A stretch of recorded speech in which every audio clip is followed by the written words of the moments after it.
Bismillahirrahmanirrahim.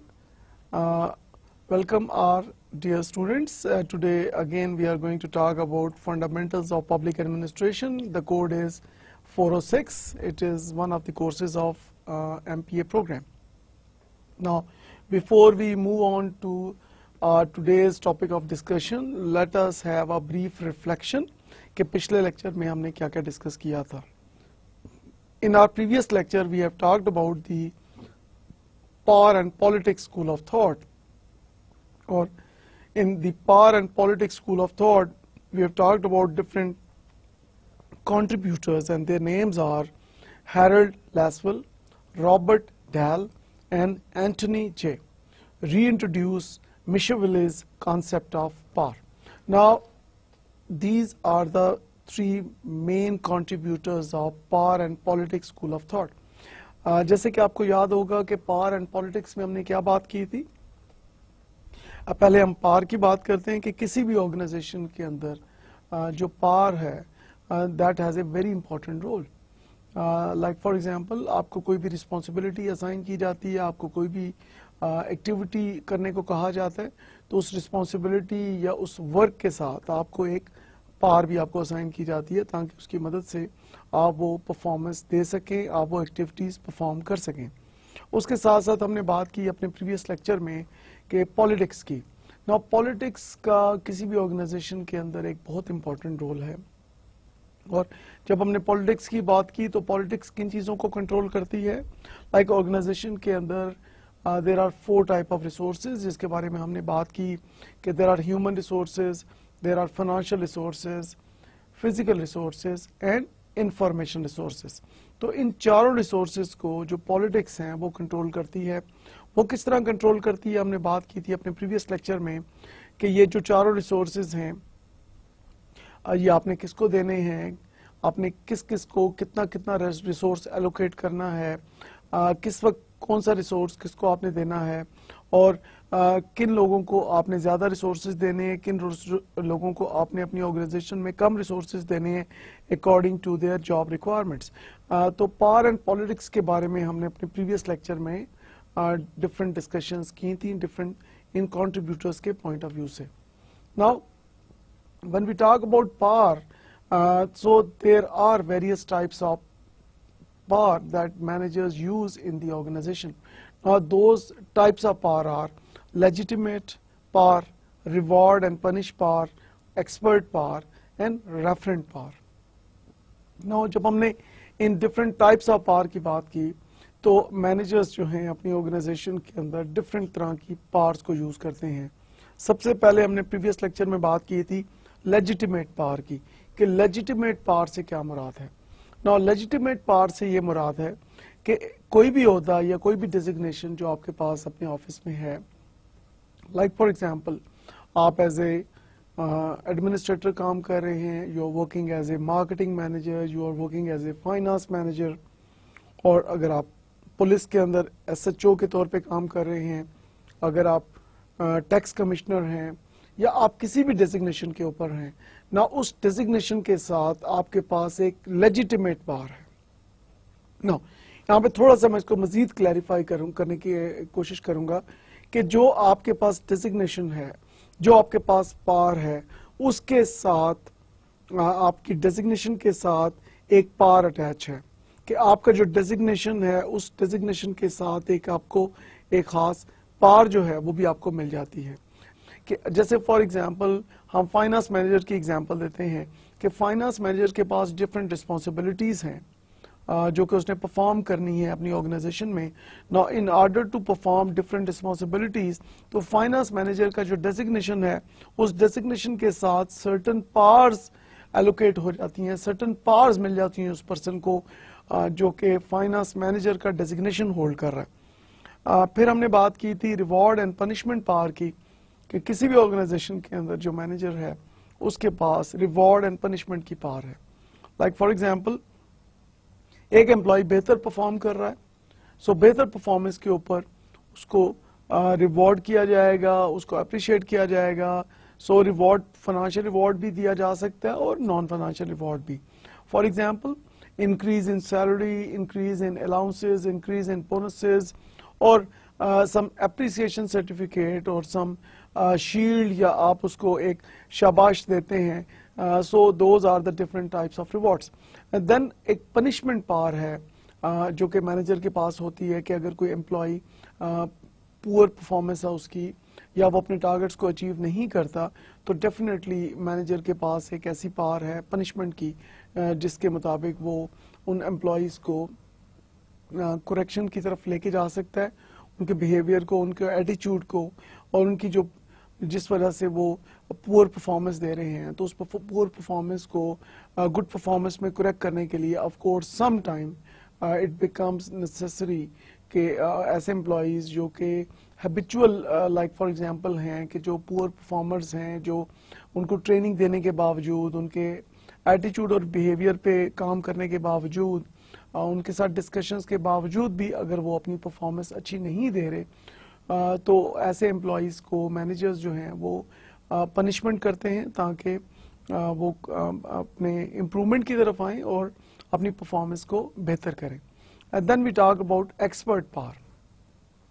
जैसे कि नाम से जाहिर है expert power means that like for example there are computer experts, there are expert like for example doctors, like for example हम कहते हैं कि एक डॉक्टर है, he or she is ENT expert. Then some doctor we say that cardiologist है कोई doctor. तो इसी तरह हम स्पेशलाइजेशंस की बात करते हैं कि एक पर्सन जो है ही और she is a good machine operator. So इसी तरह एक एक्सपर्टीज़ है. नाउ जो आपकी एक्सपर्टीज़ है तो जितनी आपकी एक्सपर्टीज़ इंक्रीज होती है उसी के साथ साथ आपकी पावर्स इंक्रीज होती हैं. For example as a student जब आप अपनी बात करते हैं तो if you improve your communication skills, if you improve your presentation skills, if you improve your analytical skills, if you improve your decision making skills, so if you improve things skills like this, so of course it means that you are increasing your power. So anybody who wants to increase his or her power, so the best thing is why not you do something to improve your expertise in your area of interest. And then finally we talk about referent power. Now referent power means that every organization they are looking for best human resources. Now in order to find the best human resources, what these organizations do is that they ask their best employees, they ask their trusted employees to recommend or to refer any person for some particular positions जो कि उस organizations के अंदर vacant हैं. Now employee referrals के नतीजे में organization is able to hire quickly the best available human resources from the market with of course minimum expense. Then in our previous lecture we have also talked about conflict. Now conflict के बारे में जब हम सोचते हैं तो आपके जहन में सबसे पहले क्या आता है? डेफिनेटली जो पहली चीज़ हमारे जहन में आती है, हमारे ब्रेन में आती है कि conflicts are bad. Conflict means के किसी के साथ डिसएग्रीमेंट होना, किसी के साथ लड़ाई झगड़ा होना, सो हाई स्ट्रेस हो जाती है, थिंग्स लाइक दैट. यहाँ पे एक चीज़ मैं ज़रूर क्लैरिफाई करना चाहूँगा कि having conflict is not a bad thing, but here having conflict is not a bad thing. यहाँ पे ये चीज़ ज़रूर आपके जहन में होनी चाहिए कि conflict should be positive. So there are conflicts which are positive, there are conflicts which are negative. So having a conflict at workplace is a natural phenomena. जहाँ भी लोग किसी एक जगह काम करते हैं तो they have close interaction, or whenever they have close interaction, of course there are conflicts. So there are disagreements, of course there are differences. Now ये disagreement or differences किस वजह से होते हैं? What are the different factors which are the root causes of these differences and disagreements? Here we talk about, like for example, cultural differences, like for example, people from different backgrounds, different traditions, different norms. Now people from different locations, people having different religions, people having different languages, male and female. Now when these people who are called the highly diversified group, when these people work in the same organization, when these people work in the same department, of course they have conflicts. Now, as a manager, as a good manager, it is the basic responsibility of any good manager is to get the benefit out of those conflicts. तो conflicts को positive conflicts में convert करने की ज़रूरत है. और जब किसी ऑर्गेनाइजेशन के अंदर जब हम बात करते हैं पॉजिटिव कॉन्फ्लिक्ट की, तो इससे ये मुराद है कि two heads are only better than one if they contain different positive ideas. So तनकीद बराए तनकीद की बजाय हम तामीरी, मुस्बत, कंस्ट्रक्टिव क्रिटिसिज्म की तरफ मूव करें. हम अपनी राय दें, हम अपना फीडबैक दें, हम अपना पॉइंट ऑफ व्यू दें. Definitely this is really very important for the improvement of performance of any organization. So the best thing is we can have brainstorming sessions, we can have meetings. In those meetings everybody is allowed to give his or her point of view without any fear. Now, when people are involved and when they go for brainstorming, wonderful ideas come in. So organizations become more creative and more innovative. So having a positive conflict results in most cases, a wonderful performance. So we need to focus more on the positive conflict. Now, talking about the negative conflict. Now, negative conflict means that when you criticize for the sake of criticism. Now, this is not good. This is not recommended. We need to give our positive suggestions. Like for example, we need to give our suggestions for the improvement. बजाय ये कि हम किसी चीज़ के बारे में सिर्फ negative side को हम फोकस करें, हम पॉजिटिव साइड को हम फोकस कर सकते हैं. तो नेगेटिव कॉन्फ्लिक्ट को अवॉइड करने की ज़रूरत है और पॉजिटिव कॉन्फ्लिक्ट्स को ऑर्गेनाइजेशंस के अंदर प्रमोट करने की ज़रूरत है. And then in our previous lecture we have talked about Indus Valley civilization.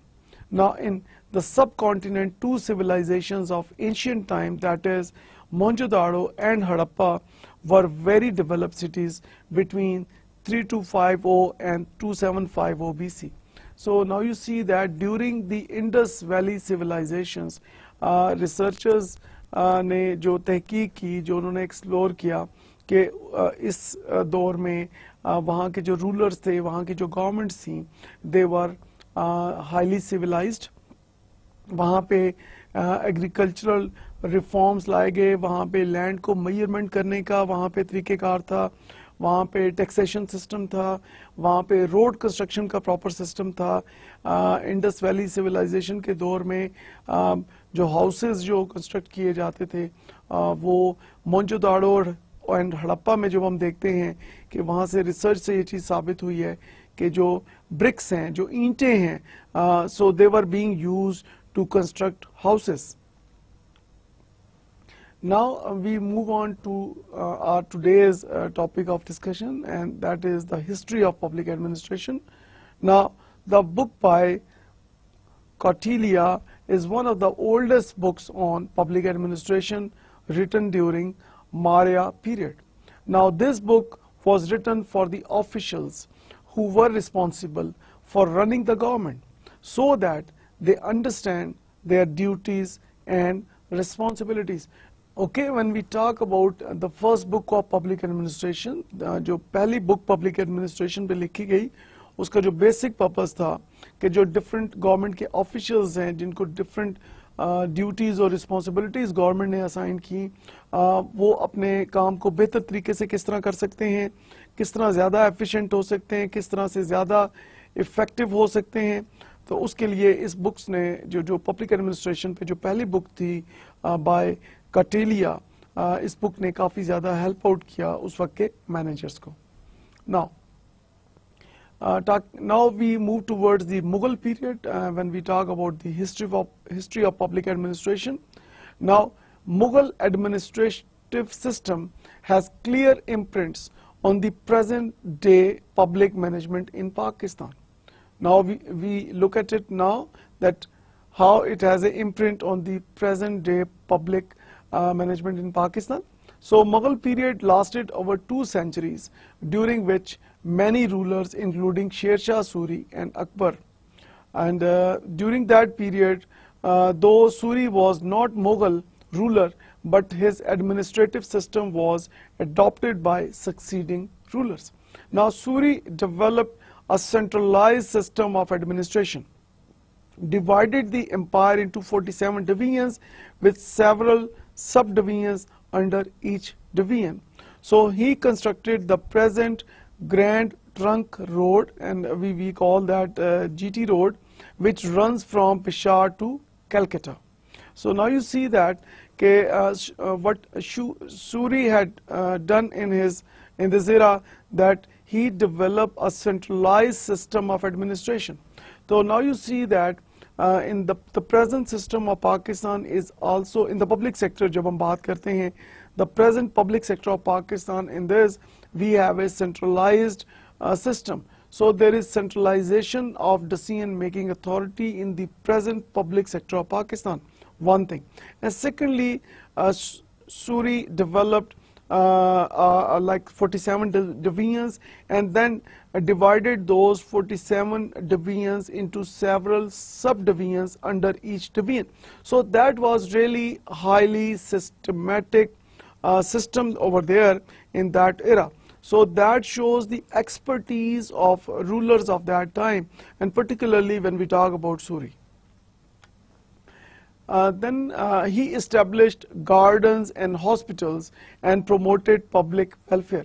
So now you see that कि उस वक्त मुगल पीरियड में जब हम बात करते हैं, then सूरी ने वहाँ पे gardens और hospitals को establish किया. Now you see that कि gardens and hospitals means what? So Suri was careful, highly careful regarding the health factor. So that is why hospitals and gardens were given importance. And the second thing is he also promoted public welfare. So he did many works for the welfare of the people of that time. And then he was guided by the principle that no one should be deprived of state benefaction, and no one should have superfluity of the same. So this is really very important point we need to focus here. And then many Mughal rulers follow Sher Shah Suri, but Akbar's period is longest and many developments took place. Now Akbar ruled the subcontinent for nearly 50 years. Now this is really a long era. Now in these 50 years he developed the administrative system mainly borrowed from Sher Shah Suri. So now you see that कि अकबर का जो 50 साल का दौरे इक़्तिदार है, that was under the guidance of Sher Shah Suri system. और अकबर ने जो गाइडलाइंस ली, जो प्रिंसिपल्स लिए और जो एक सिस्टम को डेवलप किया, उसकी जो मेजर प्रिंसिपल्स थे, जो मेजर गाइडलाइंस थी, that was from the system developed by Sher Shah Suri. Now the empire was divided into provinces, divisions, districts and villages. So now you see that कि इस वक्त भी जब हम देखते हैं कि पाकिस्तान में of course we have the provinces, divisions, districts and villages. तो वही system जो अकबर के दौर में, शेर शाह सूरी के दौर में हमें नज़र आ रहा है. At present जो पाकिस्तान, इस वक्त हम present दौर की जब बात करते हैं, तो same system we are using here in Pakistan. Now these terms are used even now. And then village was the lowest unit, and it was governed by headman, accountant and watchman during that era. Now the British did not change this system and existed up to the partition of subcontinent and later. Now talking about the Mughal period, during the time of Akbar, human resource management was done. So now you see that human resource management practices were involved in the era of Akbar. Now when we talk about human resource management, what comes in your mind? Human resource management means that how to efficiently and effectively deal with human resources, one thing, and then of course human resource management के जो different major functions हैं वो मैं आपको यहाँ बताने जा रहा हूँ कि human resource management जो process है उसके major functions क्या हैं. Now the human resource management का जो most important पहला function है that is called human resource planning. कि किसी भी organization के अंदर हायरिंग करने से पहले, रिक्रूटमेंट करने से पहले आपको ह्यूमन रिसोर्स प्लानिंग करनी है कि आप आपका एक रिक्वायरमेंट एनालिसिस करते हैं कि आपको मुख्तलिफ डिपार्टमेंट्स में ऑर्गेनाइजेशन के अंदर कितने लोग, कौन से डिपार्टमेंट में कितने लोग आपको चाहिए, उन जिन लोगों को आपने हायर करना है उनका क्या एलिजिबिलिटी क्राइटेरिया होगा, उनकी क्या जॉब रिस्पॉन्सिबिलिटीज़ होंगी जिसको हम जॉब डिस्क्रिप्शन, जॉब स्पेसिफिकेशन कहते हैं.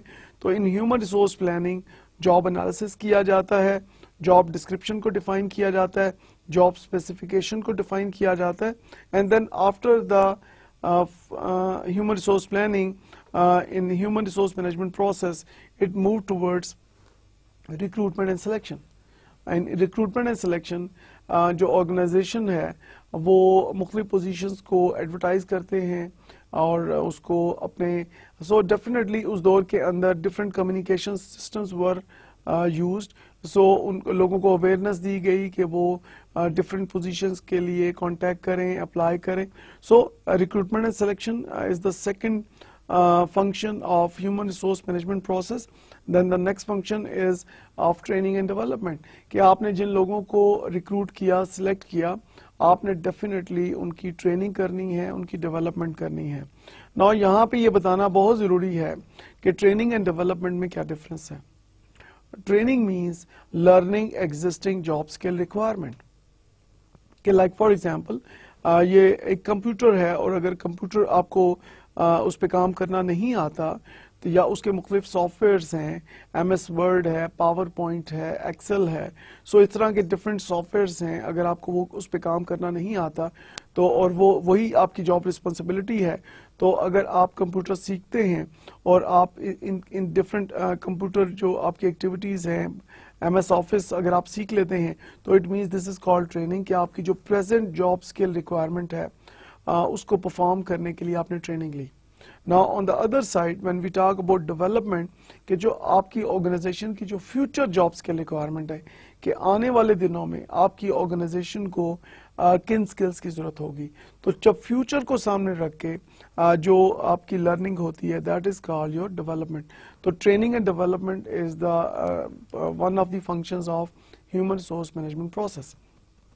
After training and development, the next step is of performance management कि एम्प्लॉयज़ जो काम करते हैं किसी भी ऑर्गेनाइजेशन के अंदर उनकी परफॉर्मेंस एवेलुएशन की जाए, उनको उनके परफॉर्मेंस को एवेलुएट किया जाए. लाइक फॉर एग्जांपल उनको टारगेट्स दिए जाते हैं, उनको डेडलाइंस दी जाती हैं और फिर अकाउंटेबिलिटी फैक्टर इज़ देयर और ये चेक किया जाता है कि वेदर उन्होंने गिवन टाइम फ्रेम में अपने टारगेट्स को अचीव किया है या नहीं और टारगेट्स को अचीव करने के साथ साथ क्वालिटी को मेंटेन रखा है कि नहीं. इस तरह की चीज़ें, डिफरेंट पैरामीटर्स हैं, डिफरेंट क्राइटेरिया होता है और उस क्राइटेरिया और पैरामीटर्स को सामने रखते हुए एम्प्लॉयज़ की परफॉर्मेंस को एवेलुएट किया जाता है और उसके अंदर इम्प्रूवमेंट सजेस्ट की जाती हैं. And then after the function of performance management there are of course labour management relations के जो टॉप मैनेजमेंट है और जो एम्प्लॉयज़ हैं ऑर्गेनाइजेशन के. टॉप मैनेजमेंट एंड एम्प्लॉई जो रिलेशंस हैं वो किस तरह के होने चाहिए. ऑफ कोर्स जब एम्प्लॉयज़ और top management they are working and then of course there are certain challenges और इश्यूज और प्रॉब्लम्स दे फेस. उनको सॉल्व करने के लिए ह्यूमन रिसोर्स मैनेजमेंट जो प्रोसेस है वो आपको हेल्प आउट करता है. And finally we also talk about ethics, we also talk about moral values, we also talk about health, we also talk about safety. इस तरह के फैक्टर्स भी आपके ह्यूमन रिसोर्स मैनेजमेंट प्रोसेस का एक पार्ट है. तो जब हम बात करते हैं अकबर के दौर की तो अकबर ने अपने दौर में ह्यूमन रिसोर्स मैनेजमेंट जो प्रैक्टिसेस थी उनके ऊपर भी अमल किया. एंड दैट शोज कि Akbar was very well aware about the importance of human resources. जैसे कि हम कहते हैं कि human resource is the most important asset of any organisation. तो अकबर ने इस मोस्ट इम्पॉर्टेंट एसेट को न सिर्फ ये कि उसको बेहतर तरीके से मैनेज किया, बल्कि उससे बेहतर जो एक परफॉर्मेंस जो है वो एक बेस्ट जो पोटेंशियल है उसको बाहर लेके आने में अकबर की बहुत सारी कॉन्ट्रीब्यूशंस हमें यहाँ नजर आ रही है. And then Akbar further improve the system, like for example talking about the revenue collection system. So during Akbar period, revenue collection system was improved. Now during the era of Akbar, जो revenue collection system था अकबर ने उसको काफ़ी improve किया कि जो government revenue collect करती थी उसके लिए एक बाकायदा एक प्रोसीजर को डेवलप किया और उस प्रोसीजर को एक सिस्टमेटिक मैनर से उसको इम्प्लीमेंट किया और उसका बेनिफिट ये हुआ कि जो आपकी जो कलेक्शंस थी वो इम्प्रूव कर गई अकबर के दौर में. एंड डेफिनेटली वही रेवेन्यू फिर आगे जाके पब्लिक वेलफेयर के लिए और डिफरेंट जो वेलफेयर एक्टिविटीज़ हैं जो सिटीजन्स हैं उनकी बेहतरी के लिए वो स्पेंड किया गया. Then it was based on survey and classification of soil. The land was classified as agriculture and non-agriculture. Now you see that कि अकबर के इरा में ये एक बहुत बड़ी एक हमें एक पॉजिटिव जो हमें एक इम्प्रूवमेंट नज़र आती है कि जो लैंड है उसको मुख्तलिफ कैटेगरीज में डिवाइड किया गया कि एक लैंड जो है वो एग्रीकल्चरल लैंड है और एक दूसरा लैंड है जो कि नॉन एग्रीकल्चरल लैंड है. तो जो रेवेन्यू कलेक्शन थी दैट वाज डिपेंडेंट ऑन कि ये जो लैंड है ये एग्रीकल्चरल लैंड है तो उसके ऊपर डिफरेंट एक टैक्स था और अगर नॉन एग्रीकल्चरल लैंड है तो उसके ऊपर एक डिफरेंट टैक्स था. So that was one of the major changes जो हम देखते हैं कि अकबर के दौर में की गई. And then state tax was then fixed and charge according to the type of soil. Now, continuing our discussion on the Mughal period, talking about the judicial system. So, judicial officers were appointed at the district, town, and village levels. So now you see that this practice is still going on in Pakistan as well. And then we talk about law enforcement, Kotwal, chief police officer, with only a civil authority was appointed in important towns. So जब हम बात करते हैं एक police officer की तो हमारे जहन में जो उस वक्त के दौर में अकबर के दौर में कोतवाल जो है वो उसको ये रिस्पॉन्सिबिलिटी असाइन की जाती थी. जो इम्पोर्टेंट जो प्लेसेस हैं इम्पोर्टेंट जो टाउन्स हैं वहाँ पे अपॉइंट किए जाते थे कोतवाल्स जिनको हम चीफ पुलिस ऑफिसर कहते हैं.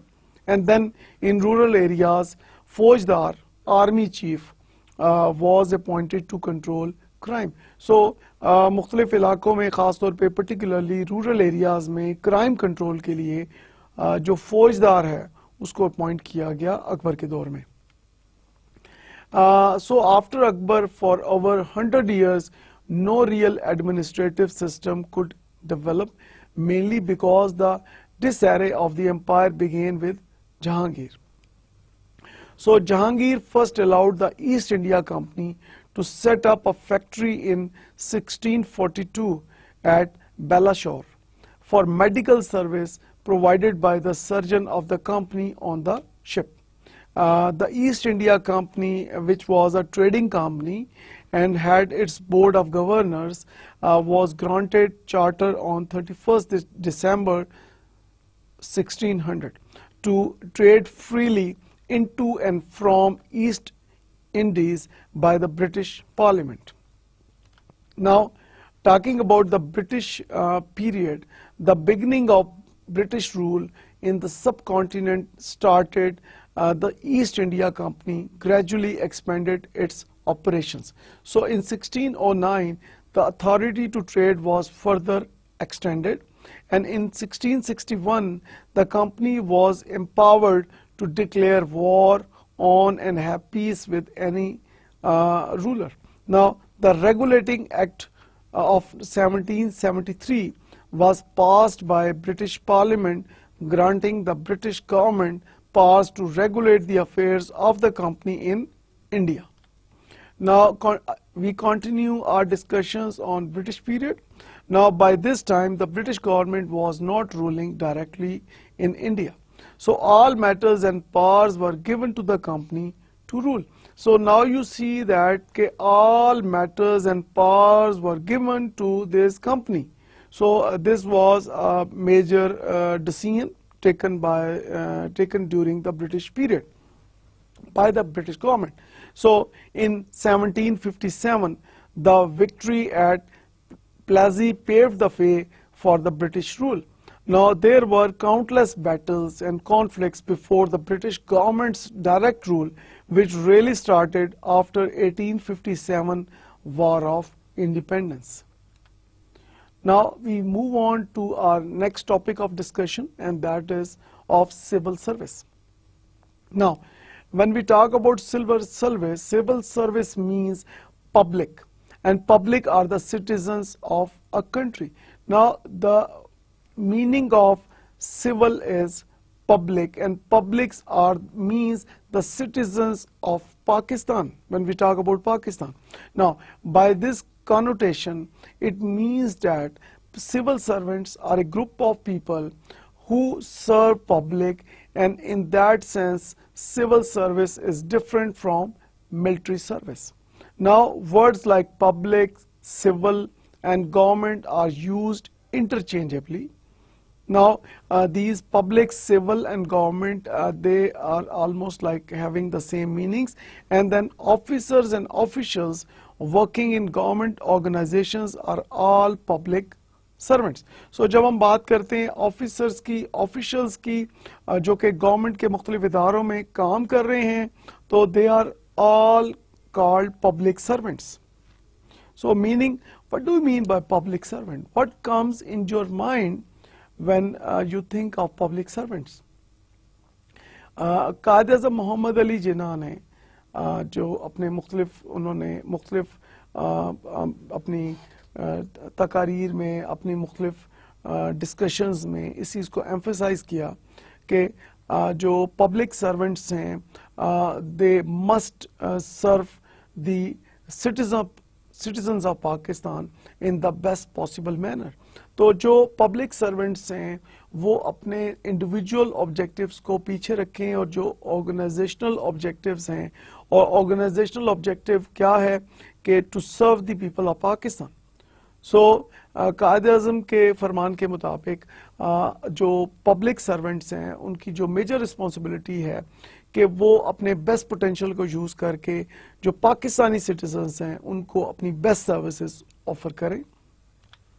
Now talking about recruitment of public servants, the recruitment of civil servants take place by the following two methods. Here we talk about Public Service Commission, that is called federal and provincial, and then we talk about the autonomous organizations. They recruit people directly, test and interview by the organization. Now here we talk about the Public Service Commission.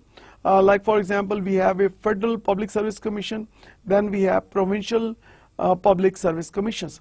So ये जो public service commissions हैं federal and provincial level पे, what they do is they advertise different positions, they take tests, and then they appoint people. But when we talk about autonomous organizations, like for example in Pakistan, like for example if we talk about different universities who are in public sector of Pakistan, they are autonomous.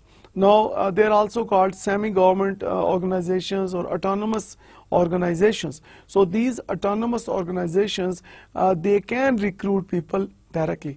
लेकिन जब हम इन autonomous organizations की बात करते हैं तो definitely there is a system over there as well कि किसी, like for example take the example of any university, तो किसी भी public sector university के अंदर there is a like एक आपका चांसलर है. नाउ अगर आप अपनी बात करते हैं, एक इस्लामाबाद की बात करते हैं, कैपिटल ऑफ पाकिस्तान की बात करते हैं, तो कैपिटल ऑफ पाकिस्तान में इस्लामाबाद में जो यूनिवर्सिटीज़ जो यहाँ पे बेस करती हैं, उनका जो चांसलर है that is the president of Pakistan.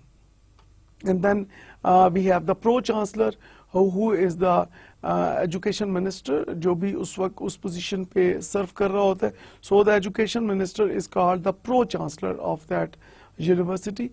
And then after that we have the vice chancellor.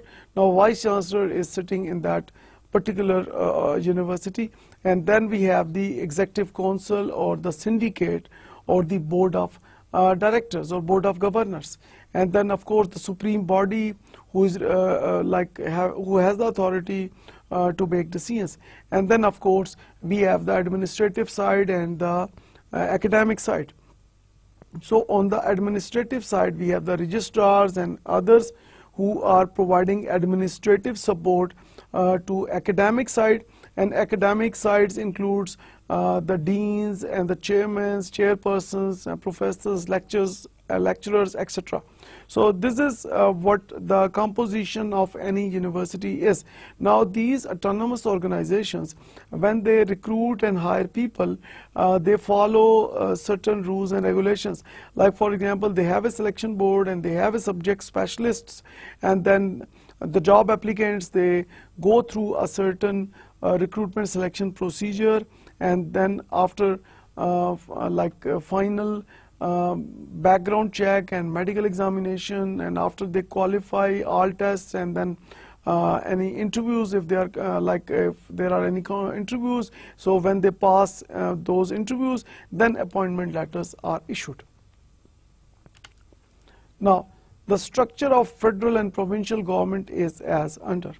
In federal government, here you see that in federal government, in this slide you see that there are ministries, then divisions, then under those divisions we have different attached departments, and under those attached departments we have the autonomous bodies, and under the autonomous bodies we have the public enterprises. On the other side, when we talk about the provincial government, there are departments, and then under those departments we have the directorates, and under those directorates there are the autonomous bodies, and then you see the development authorities, and then there are district and tehsil offices. So with the help of this slide, you see the difference between the federal government and provincial government, that federal government कैसे काम कर रही है, कौन सा इदारा, कौन सा डिपार्टमेंट किसको रिपोर्ट कर रहा है, और फेडरल गवर्नमेंट में अगर आप देखते हैं कि कौन सा इदारा किस इदारे को रिपोर्ट कर रहा है, सो यहाँ पे आपको एक हायरार्की नजर आ रही है, एक रिपोर्टिंग रिलेशनशिप आपको नजर आ रही है. Now continuing our discussion on civil service. Now at the federal level, the top organization is ministry. For example, Ministry of Health and Population. The ministry is headed by a minister. Each ministry may have 2 or more than 2 divisions. Now the administrative control of the department is with the division which is controlling it, and autonomous bodies are much independent because these have their board of governors who makes policies, decisions for the organization. So in this way, these are independent administratively. Now we are going to talk about the functions performed by government. Now the government performs these functions. They are responsible to maintain peace. Now this is really very important. Now जब हम पाकिस्तान की बात करते हैं तो we of course we all want peace in Pakistan. So maintain peace in Pakistan, to take certain measures, to take corrective measures, और वो तमाम steps जो peace को maintain करने के लिए, peace को ensure करने के लिए ज़रूरी हैं, वो हमारी present government जो है वो उसके ऊपर पूरी कोशिश करती है कि पाकिस्तान के अंदर peace हो. ना जब पाकिस्तान के अंदर जब peace होगा तो उसका एक सबसे बड़ा benefit जो हमें नज़र आ रहा है कि we have more investments, we have more investments from outside of Pakistan. We have more investments in different sectors from within Pakistan. So definitely जब country में, किसी भी country में जब एक peaceful situation होती है तो definitely एक economic stability और economic growth की हम बात करते हैं. और किसी भी country में जब अगर पीस ना हो या पीस जो है वो कम हो तो डेफिनेटली वहाँ पे हमें प्रॉब्लम्स ज़्यादा नज़र आते हैं, और सबसे ज़्यादा जो इम्पैक्ट हमें नज़र आता है कि इकोनॉमी जो है वो डिक्लाइन की तरफ जाती है.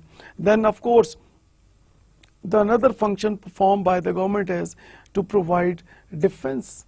Now of course government is responsible of like for example हमारे जो नेबर कंट्रीज़ हैं या जो हमारे थ्रेट्स हैं या जो भी हमें चैलेंजेस जो हम फेस कर रहे हैं, पाकिस्तान जो डिफरेंट चैलेंजेस फेस कर रहा है उसको, लाइक हमारी जो बॉर्डर सिचुएशन है वहाँ पे, तो उन तमाम चीज़ों को मैनेज करने के लिए it is the basic function of any government कि वो नेसेसरी करेक्टिव मेजर्स ले और वो इस चीज़ को इंश्योर करे कि पाकिस्तान को जो भी थ्रेट्स हैं और पाकिस्तान को जो भी चैलेंजेस हैं, पर्टिकुलरली जब हम अपने बॉर्डर की बात करते हैं, तो definitely this is one of the most important function of any government to protect the borders of Pakistan, and then collects revenues.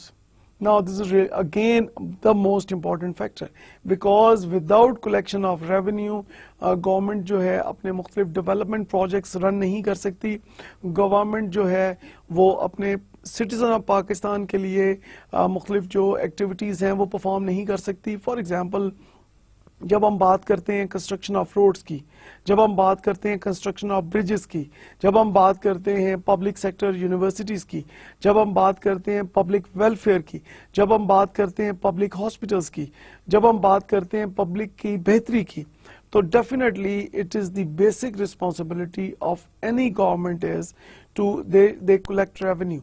Now revenue collection के लिए there are different systems के जो tax collection है उसके लिए different departments हैं पाकिस्तान में who are responsible to design a system कि किस तरीके कार से, किस मेथोडोलॉजी से जो रेवेन्यू जो है वो कलेक्शन पाकिस्तान में की जाएगी, और डेफिनेटली उसको इंश्योर किया जाता है कि वक्त के साथ साथ जो रेवेन्यू कलेक्शन है उसको इम्प्रूव किया जाता है ताकि पाकिस्तान के अंदर जो लोग डिफरेंट सोर्सेज से अर्न कर रहे हैं वहाँ वो टैक्स दें, और टैक्स देना ये हमारी एक कौमी जिम्मेदारी है, और definitely as a good citizen of Pakistan हम सबको टैक्स देना चाहिए, और जब हम टैक्स देते हैं तो डेफिनेटली हम पाकिस्तान को बेहतर कर रहे हैं, हम अपने पाकिस्तानी सिटीजन्स को बेहतर कर रहे हैं, हम अपनी इकोनॉमी को स्ट्रॉन्ग कर रहे हैं, हम अपने पब्लिक सेक्टर को स्ट्रॉन्ग कर रहे हैं।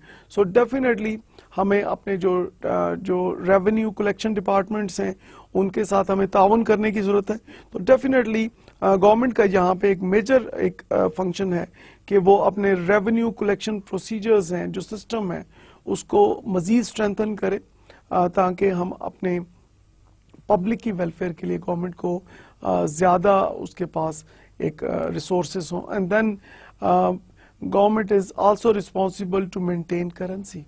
नाउ ऑफ कोर्स जैसे हम बात करते हैं कि printing of notes and coins is really very important, तो करेंसी को एक पाकिस्तान के अंदर एक उसको मेंटेन करना और उसके अंदर बेहतरी लेके आना इस सिस्टम में, और जो नेसेसरी करेक्टिव मेजर्स हैं definitely with the passage of time उसको देखना, that is the basic responsibility of any government. Now, how government performs various functions? It performs these functions through its representatives, that is, public servants or civil servants who are paid salary from the government treasury. Now, in addition to these traditional functions, modern governments perform many additional functions, and those additional functions are: it provides utilities like, for example, electricity, telephone, gas.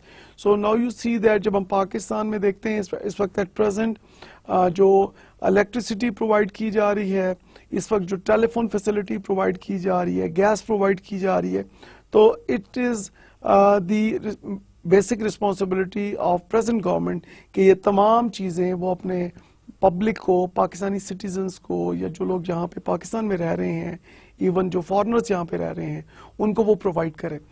इस वक्त at present जब हम देखते हैं कि जो telephone की जब हम बात करते हैं तो डेफिनेटली जो प्राइवेट सेक्टर है वो काफ़ी पाकिस्तान में इस टेलीकॉम सेक्टर में काफ़ी इस वक्त डेवलप हो चुका है, और पाकिस्तान टेलीकॉम सेक्टर में फास्टेस्ट ग्रोइंग जो सेक्टर है पाकिस्तान का, वो दुनिया में उसकी एग्जांपल दी जाती है। तो प्राइवेट सेक्टर जो है वो गवर्नमेंट के साथ मिलके पाकिस्तानी पब्लिक जो है उसको ये फैसिलिटी, टेलीफोन की facility like mobile phone facility, इस तरह की कनेक्टिविटी फैसिलिटीज़ जो है वो फ्राहम कर रहा है। इलेक्ट्रिसिटी में of course this is the basic responsibility of modern government to provide these basic facilities, and then it maintains government accounts and it maintains foreign relations.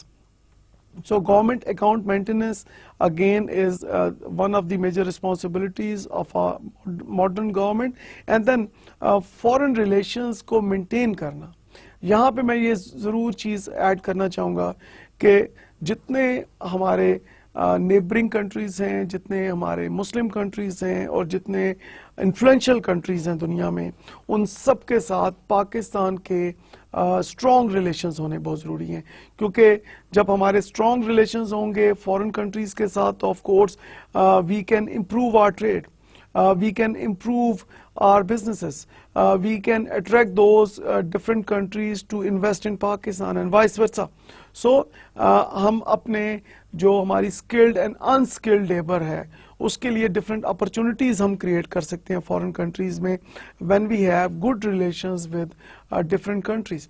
और अगर हम unable होते हैं, अगर हम अपने different countries के साथ अपने relations को अगर हम बेहतर नहीं कर पाते या उसको स्ट्रॉन्ग नहीं करते तो डेफिनेटली उसके बहुत बुरे जो रिजल्ट्स हैं वो जिसके पॉसिबिलिटी हो सकती है। तो यहाँ पे मैं ज़रूर ये कहना चाहूँगा कि जो प्रेजेंट गवर्नमेंट है उसको डेफिनेटली फॉरेन रिलेशंस को डेवलप करने की, उसको स्ट्रेंथन करने की ज़रूरत है और डेफिनेटली उसको एक विन विन स्ट्रेटजी पे लाने की ज़रूरत है कि गवर्नमेंट ऑफ पाकिस्तान जो अपने फॉरेन रिलेशंस किसी भी कंट्री के साथ उसको डेवलप और स्ट्रेंथन करने के साथ साथ उसको इक्वल टर्म्स पे लेके आएँ कि अगर आप किसी कंट्री के लिए आप कोई सेक्रीफाइस करते हैं या किसी कंट्री को आप कोई बेनिफिट देते हैं ट्रेड में, तो डेफिनेटली अगर आप एक कंट्री को अलाउ कर रहे हैं कि वो पाकिस्तान में इन्वेस्ट करें तो डेफिनेटली विन विन स्ट्रेटजी ये है कि उसी कंट्री से आप ये भी एक टर्म जो है डिसाइड कर सकते हैं कि पाकिस्तानी जो बिजनेसमैन हैं वो उस दूसरे फॉरेन कंट्री में जाके भी बिजनेस कर सकते हैं। इसी तरह के पाकिस्तान में बहुत सारी ऐसी प्रोडक्ट्स हैं जिनकी फॉरेन मार्केट बहुत स्ट्रांग है। लाइक फॉर एग्जांपल पाकिस्तान में जो फ्रूट की जब हम बात करते हैं तो पाकिस्तानी मैंगोज़ की जब हम बात करते हैं, पाकिस्तान में जब हम एप्पल्स की बात करते हैं, पाकिस्तान के जब हम राइस की बात करते हैं, पाकिस्तान की मुख्तलिफ जो एग्रीकल्चरल प्रोडक्ट्स हैं पूरी दुनिया में they have a high demand. तो वाई नॉट के पाकिस्तान अपने फॉरेन कंट्रीज़ के साथ जो रिलेशंस को इतना स्ट्रॉन्ग करे ताकि पाकिस्तान अपनी एग्रीकल्चरल प्रोडक्ट्स को एक बेहतर प्राइस के ऊपर वहाँ पे सेल कर सके और उससे definitely we can of course make like huge foreign exchange. And then it maintains cantonments. So cantonments को maintain करना, foreign relations को maintain करना, government accounts को maintain करना और providing different utilities, that is the basic responsibility of modern governments. Now the functions of today's government have increased because of following reasons. Like population has increased manifold, hence the nature of problems. Now जिस तरह पाकिस्तान की population जिस तेज़ी से पिछले चंद सालों में हम देख रहे हैं कि population growth rate जो है वो काफ़ी हाई हो गया, तो पाकिस्तान की पॉपुलेशन जो है जिस तरह से ये बढ़ रही है इसी तरह से यहाँ पे प्रॉब्लम्स भी बढ़ रहे हैं कि यहाँ पे डेफिनेटली पॉपुलेशन की इंक्रीज़ के साथ we need more schools, we need more hospitals, we need more jobs, so we need more we need to provide more electricity connections, we need to provide more gas connections, and we need to provide other facilities to the people of Pakistan. तो population की growth के साथ साथ तमाम जो utilities हैं और तमाम जो facilities हैं उनका growth होना भी बहुत ज़रूरी है उसी स्पीड के साथ। लेकिन जो हम यहाँ पे सिचुएशन देखते हैं कि पॉपुलेशन ग्रोथ जो रेट है वो ज़्यादा हुआ और जो फैसिलिटीज़ जो हैं वो उस तरह से ग्रो नहीं कर पाई, एंड डेफिनेटली उस गैप को, जो गैप है वो बढ़ना शुरू हो गया, जिसकी वजह से प्रॉब्लम्स जो हैं वो ज़्यादा हमें यहाँ नज़र आ रहे हैं. Then the territory of the government has increased in size.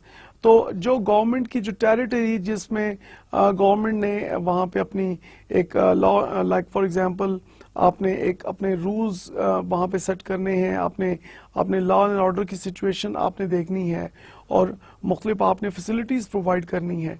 आपकी टेरिटरी एक्सपेंशन की वजह से definitely you need more resources. And then technological improvement and advancement.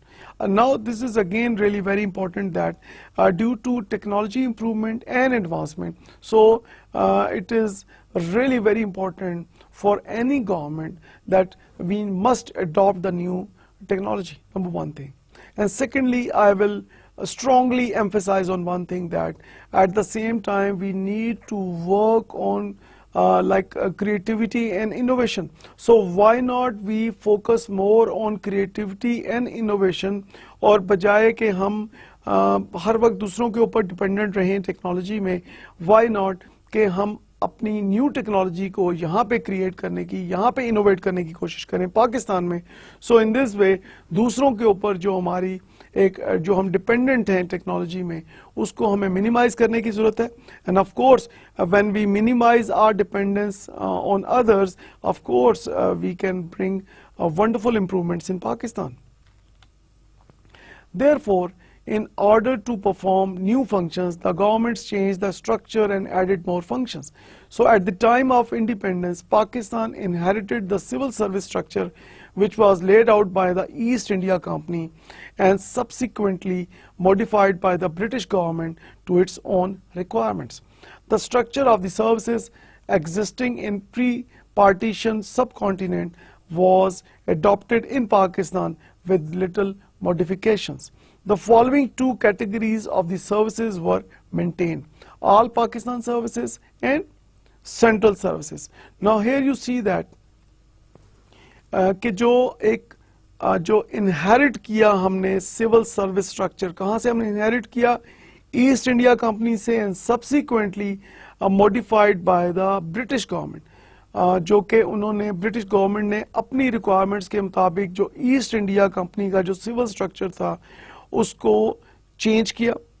तो बेसिकली पाकिस्तान के अंदर जो एक आफ्टर इंडिपेंडेंस जो हमारा जो सिविल सर्विस का स्ट्रक्चर है, वो बेसिकली हमने अडॉप्ट किया ईस्ट इंडिया कंपनी से, और ईस्ट इंडिया कंपनी के जो स्ट्रक्चर में जो चेंजेस की गई ब्रिटिश गवर्नमेंट के दौर में, जो कि यहाँ पे उस वक्त के दौर में जो गवर्न कर रहे थे, उन्होंने अपनी रिक्वायरमेंट्स के मुताबिक उसको मॉडिफाई किया था. और वो जो मॉडिफाइड सिविल सर्विस स्ट्रक्चर है उसको इस वक्त एट प्रेजेंट पाकिस्तान में जब हम देखते हैं कि यहाँ पे उसको इम्प्लीमेंट किया जा रहा है. और जब हम बात करते हैं डिफरेंट कैटेगरीज ऑफ सर्विसेज की, तो दो बेसिक कैटेगरीज हम यहाँ पे देखते हैं: all Pakistan services and central services.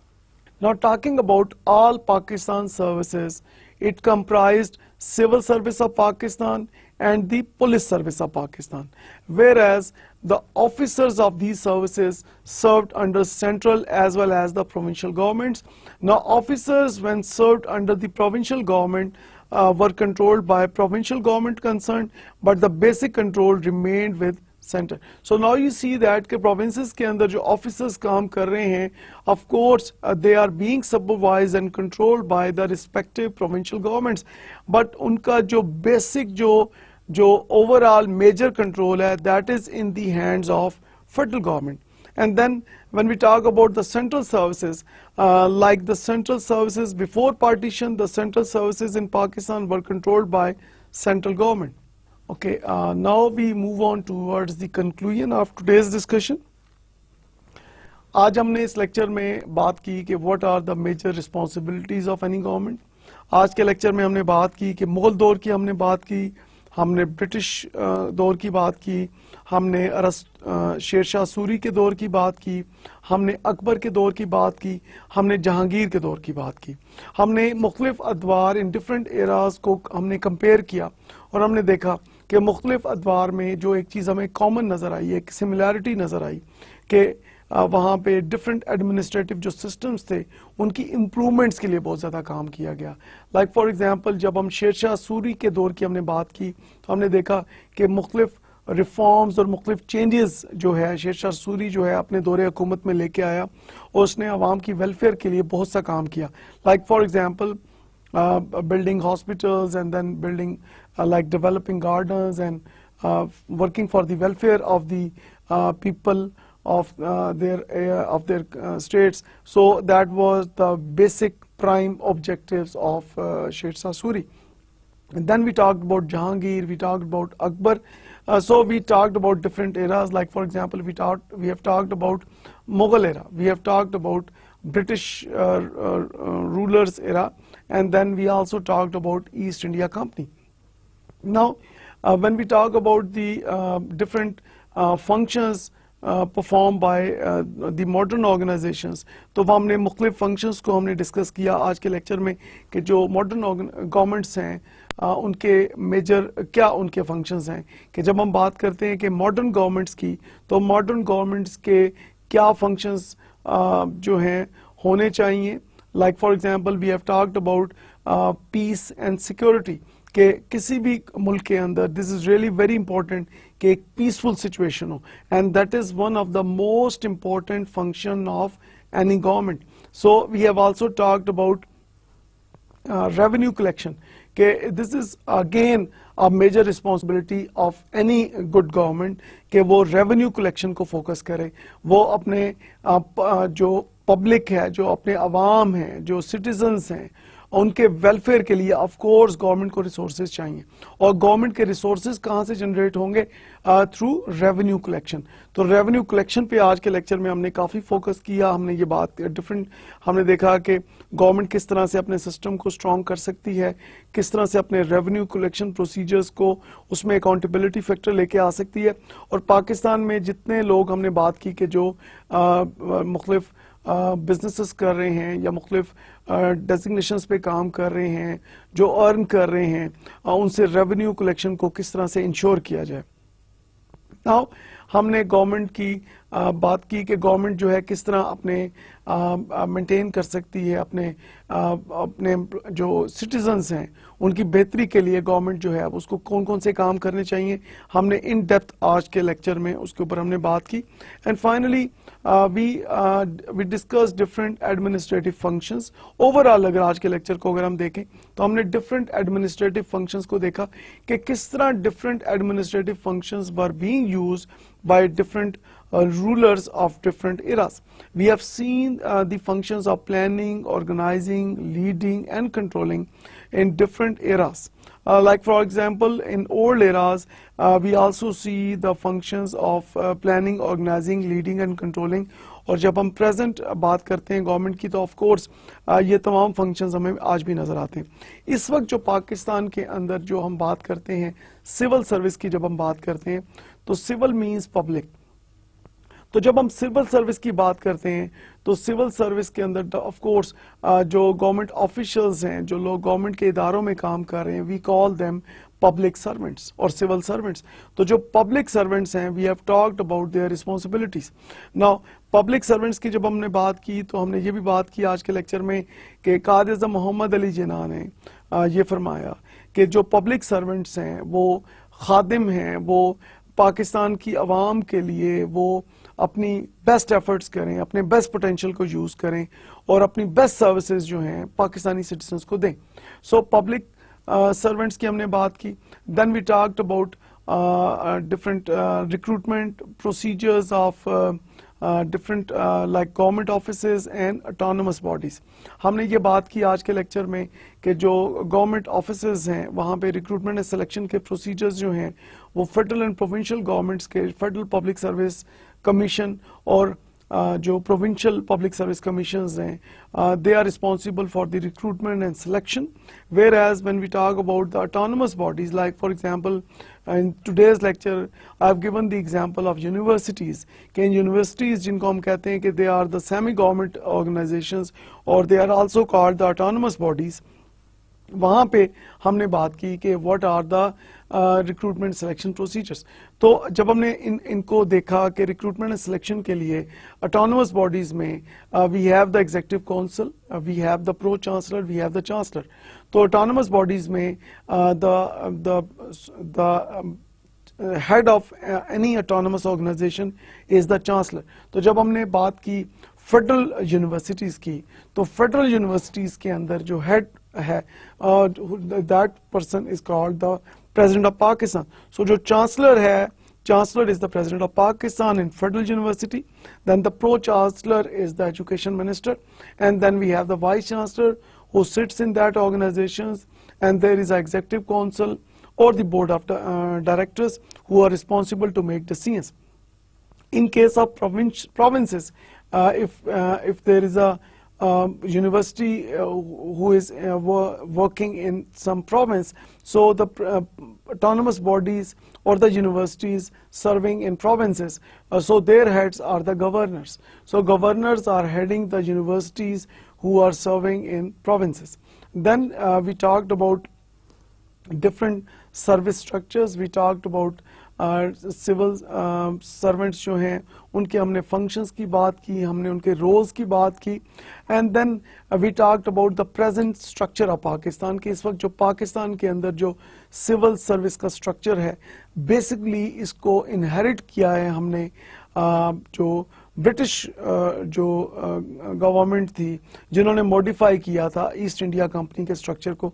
तो ईस्ट इंडिया कंपनी के स्ट्रक्चर को ब्रिटिश जो गवर्नमेंट थी उन्होंने उसको मॉडिफाई किया according to their own requirements, और उसको जो है हमारी जो इस वक्त जो गवर्नमेंट है उन्होंने इसने इनहेरिट किया हुआ है। सो इस वक्त पाकिस्तान में जो सिविल सर्विस जो स्ट्रक्चर है ये बेसिकली इनहेरिटेड है उस पुराने स्ट्रक्चर का जो कि पहले इस इलाके में इस सब कॉन्टिनेंट में जिसको इम्प्लीमेंट किया गया। ओके जी, आई होप दैट कि आज के लेक्चर से you have learned a lot, and I also believe that कि इसको आप दोबारा एक दफ़ा और आप इसको व्यू कीजिएगा, try to understand the concepts. इंशाल्लाह I will see you all in our next lecture. Thank you for your kind attention. Khuda Hafiz.